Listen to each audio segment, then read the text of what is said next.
In this video, we're going to review all the gacha games that got released in summer 2020. So get ready to buckle up because in 10 minutes, we're going to blaze through more than 20 gacha games. The first month of summer was a busy one, with Romancing Saga Re-Universe being the most notable release. Most gacha games like to take the route with either fancy 2D graphics or 3D models to make the game feel more alive. Romancing Saga instead went for the old school approach of pixel models and catchy 90s music. Playing Romancing Saga for the story is the same way as tuning in into the middle of a wrestling match. There's a lot of characters with their backstories, but you don't really understand what's happening aside from them beating up each other. Main features of the game include a unique system of raising your character, several styles which have an impact on the way your character will grow in power. Beating the game with just few characters will not suffice it. Because of multiple weakness systems, which include weapons and elemental alignments, you will need to build a sizable team of heroes to take on various challenges. Another classic spin-off called Ragnarok Tactics came out with their own version of hero/monster collecting.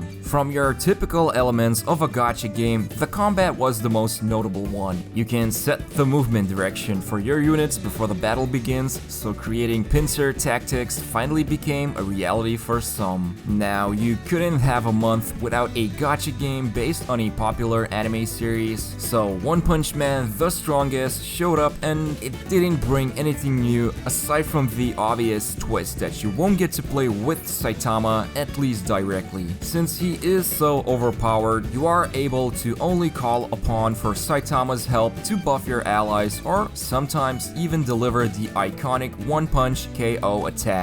If punching is not to your liking, maybe playing cards will be. Zenanzar the card game features an impressive artificial intelligence companion that helps you win the fights. It's not fun navigating the rules of the game all by yourself, so why not create an artificial friend that tells you what to do? But then it begs the question, who's actually playing the game? Few notable gacha games came out exclusively for Southeast Asia, the first one being Goddess of Genesis, a game made by the same company who's responsible for Languisher Mobile. If you're into highly polished gacha titles, Zilong Games knows how to make one. There are also few interesting game modes that are not seen in any other gacha games. The second game, surprisingly, was Fallout Shelter Online, a sequel to the original one. Although calling it a sequel is a little far-fetched, but it did introduce a number of different features, including a gacha system to collect famous characters from various series, most notable being Fallout 4. The last few games in June were a little on the generic side, aside from one. The first one, Epic Odyssey, puts the players into a mode similar to Heroes of Might and Magic, where you basically can move around the map all by yourself, encountering various fights, treasures, and other things. But if you're more into mythological gods and creatures, maybe With Heroes will get your attention. If you've ever played an idle RPG game before, you will know what to expect from this one, but at least you get a chance of collecting Cthulhu.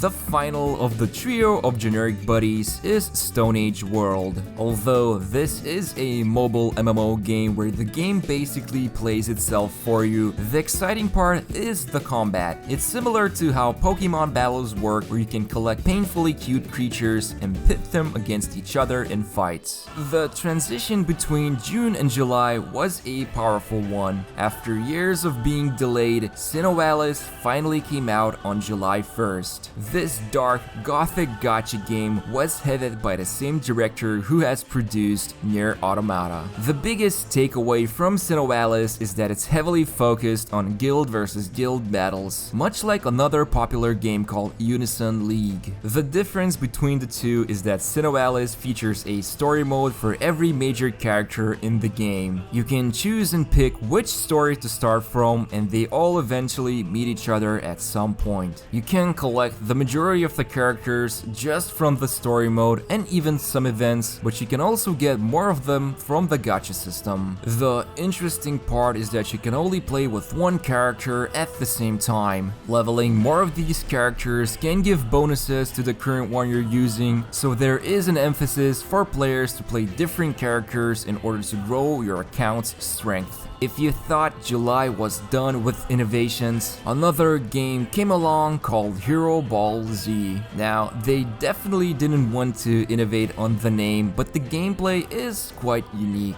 This mix of different genres ends up as a peculiar shoot-'em-up game that rewards players for merging same characters, and there's a few of them that have pretty fun gameplay styles. July's lightning round of generic gacha games include Epic Summoners 2, a mobile game that's weirdly a sequel to the first one, which we haven't seen happen before. The other one is Lazy Master, an idle RPG that literally lets you skip almost any of the fights straight into rewards. And finally, for the fans of real-time strategy games, we have Warbound Storm. Collect cards of various heroes and structures, lay them out and hope for the best. And for our monthly anime gacha game, we've got Date A Live Spirit Pledge. This 2D side-scrolling fighting game comes with a twist. You can go on dates with your fighters. But really, the biggest twist here is that it's actually a competent beat-em-up game. Every single fighter feels different and plays different. Tales of Christoria was another surprise hit in July, although not the last one. The strongest feature of the game, surprisingly, was the story.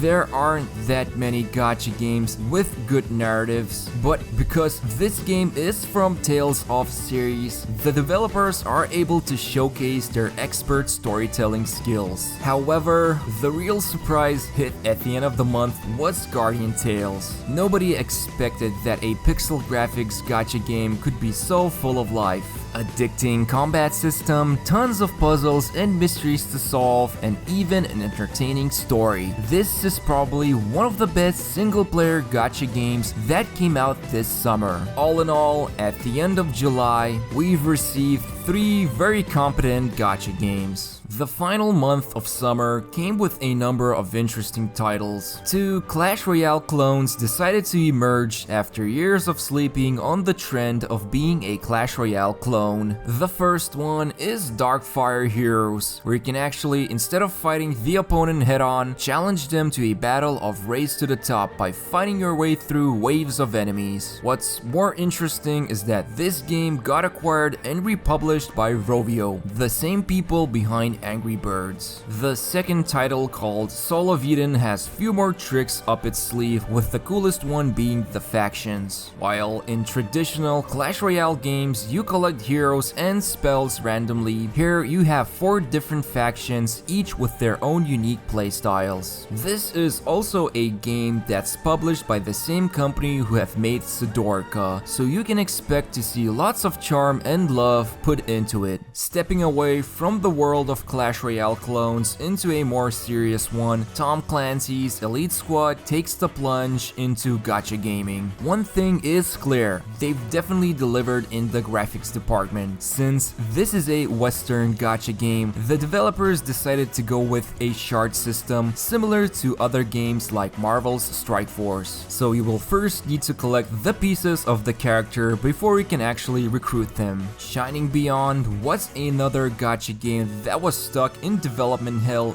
that finally came out nearly at the end of summer. After listening to their player base, developers made several changes, including the removal of shard system from the summons and getting rid of the VIP system. Each character in Shining Beyond can belong to one of 4 starting jobs, which can then branch off into higher tiers of more advanced jobs. The game also features an idle reward system, so you can collect resources just by logging in. Finally, the end of summer brings us to the last game in the list, Kingdom of Heroes Tactics War. This wasn't an explosive ending you would ask for at the end of summer of gacha games, but at least it will appeal to the strategy gamers out there. It definitely has that generic fantasy charm, so anyone who's into fantasy strategy games will strike gold. This brings us to the end of this summer of gacha games. Looking back, it's easy to tell that July July was definitely the best month of summer, while August came to a grinding halt. And since here at Gacha Gamer we're all about tier lists, when it comes to gacha game releases, we can say for sure that July was S tier, June A tier, and August B tier. If you enjoyed watching this video, make sure to subscribe to our channel and press like, as it does take a while for us to produce these videos, so getting your support means a lot to us. Also, make sure to check out more of our videos and visit us at gachagamer.com for plenty more of gacha gaming tier lists, guides, and articles.